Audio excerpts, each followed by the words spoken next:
Vast amounts of gold are being collected from the drying riverbeds of the Euphrates these days. While several theories are circulating about it, the truth behind this strange event still remains hidden. Has the Euphrates River dried up completely? Is this the gold mountains mentioned in the prophecies? Did a mountain appear out of thin air at the Euphrates? Join us as we set out on a journey to seek the ultimate truth of the gold mountains and the Euphrates River. The water level at the Euphrates has been dropping massively over the past 3 years. Different factors contribute to this: climate changes, excessive water harvest, and the lack of control by different nations have left it in a more shrunken state. How would a river that provided life for civilizations for thousands of years dry up at once, one might wonder. According to the study by the University of Arizona, in the last century, the river's flow has fallen by more than 60% as a result of dams and irrigation projects in Turkey, Syria, and Iraq. These water shortages and the impact on those who depend on the river for agriculture and fishing have tremendously affected this area.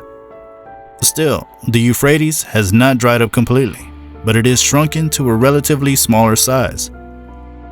But this shrinking itself is celebrated or welcomed by different communities around the world. Christians see this as a pre-event of rapture and tribulation. During the final battle of Armageddon, the Euphrates River had to be dried up in order for the soldiers of the East to pass through it into the battle site. They're supposed to go to war with Christ and his army in the last battle. Revelations chapter 16 verses 12 through 16 reads, "The sixth angel poured out his bowl on the great river Euphrates, and its water was dried up to prepare the way for the kings from the east." Biblical scholars and theologians disagree on who the kings of the East are because the Bible is silent on the matter.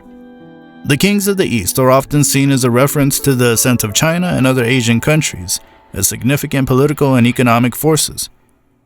Even in the Old Testament, the river Euphrates has a massive significance. The first book, Genesis chapter 2, verses 10 to 14 reads, "A river flowed out of Eden to water the garden, and there it divided and became 4 rivers. And the name of the third river is the Tigris, which flows east of Assyria, and the fourth river is the Euphrates." The river was set out from the Garden of Eden and has been a life giver in its time. Many civilizations have flourished within the banks of the river.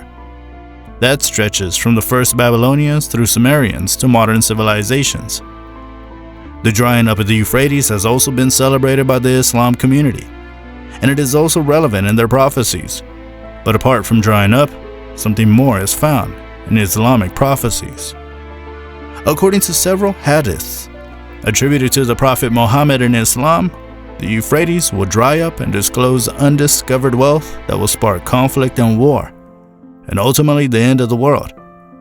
Soon, the river Euphrates will disclose the treasure of gold, so whoever will be present at that time should not take anything of it. The Prophet Muhammad said, "The hour will not come to pass before the river Euphrates dries up to unveil the mountain of gold, for which people will fight. 99 out of 100 will die in the fighting, and every man among them will say, 'Perhaps I may be the only one to remain alive.'" The Prophet Muhammad said, "The Euphrates reveals the treasures within itself. Whoever sees it should not take anything from it." In Islam prophecies, an additional warning about the gold mountains which will emerge on the Euphrates is recorded. Has it emerged yet? Is this a literal interpretation, or does the gold represent the rich oils of Arab countries? It can be concluded that these hadiths, that as we arrive at the end of the world, the river will uncover a treasure of gold or a mountain of gold, and people will fight over it because it is one of the trials. But the Prophet forbids those who witness that incident from taking it out, because no one will be saved from it. Now, from the new videos circulating on the internet, gold is seen in the form of stone scattered in the riverbed. Is this the mountain that is prophesied about? The gold that has been found in Turkey recently has been estimated worth $6 billion. With a total weight of 99 tons, this gold mountain was found in the central west area of Sogut. The Euphrates flows through Turkey, goes across the border into Syria and Iraq, and empties into the Persian Gulf, after joining with the Tigris. Some scholars are claiming that this can be the hour and what was discovered in Turkey can be seen as the fulfillment of the Gold Mountain prophecy. In the Bible also, the Euphrates River is mentioned in relation to the riches of New Babylon. The fall of Babylon can be seen in Revelation chapter 18 verses 11 to 19. The chapter discusses Babylon's enormous wealth, describing it as a city of gold, silver, and precious stones. The verse claims that the loss of Babylon's wealth and treasures, which include gold and valuable stones, will cause the merchants of the world to lament its destruction. Does this also point to the rise of a huge amount of wealth that will leave the people greedy and selfish? Or by the quantity of gold in the mountain, will it become worthless overnight? Humans are attracted to gold, just like moths are attracted to light. For as long as the origin of humankind is a medium of exchange, a store of value, pricey jewelry, and other artifacts, gold has been used for centuries. Since gold is a scarce element and does not corrode easily, it became a sign of authority and immorality in many prehistoric cultures. It was the perfect material for the ruling classes, like kings and leaders, to use to assert their dominance and status over the common people. Also, gold was the main cause of wars and conflicts among people. From the history of humans, it is clear that wars will involve the most valuable resources, like gold. Even from the latest videos from around the Euphrates River, we see people fighting for the grains of gold as they emerged on the riverbed. While some are easily mining the gold from the sand, others found time to rob it from these people. The river itself is divided by the countries through which it flows and is still a topic of conflict in the Middle East. Much of the Middle East now struggles under the weight of political unrest, warfare, and population pressures that have stressed water supplies. At the same time, rising temperatures and persistent drying are transforming the region's story from one of richness and fertility to one of sand and dust. The river serves as a critical water resource for numerous countries in the Middle East region. It provides fresh water for drinking, irrigation, and industrial use. Additionally, the river's flow has been used for hydropower generation. It supports the production of electricity in countries like Turkey and Syria. Then imagine how big of a conflict there will be if gold is to be shared by these countries. The Euphrates River itself is shared by several countries, including Turkey, Syria, and Iraq.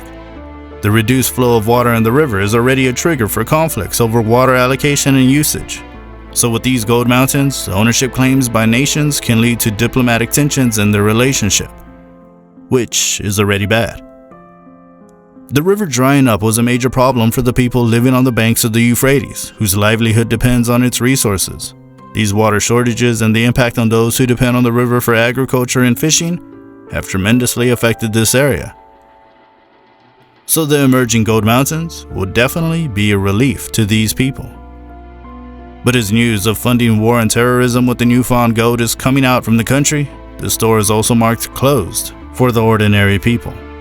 But these claims are not definite. While some say the gold can be seen with the naked eye as a mountain emerging from the Euphrates riverbed, others claim it is just used as a metaphor for the other natural resources. Oil is undoubtedly one of the natural resources that made the Arab countries crazy rich. So would that mean this prophecy has already been fulfilled? What do you think? Let us know in the comments. Don't forget to like this video and subscribe to our channel if you haven't already. Thanks for watching. We'll see you guys soon.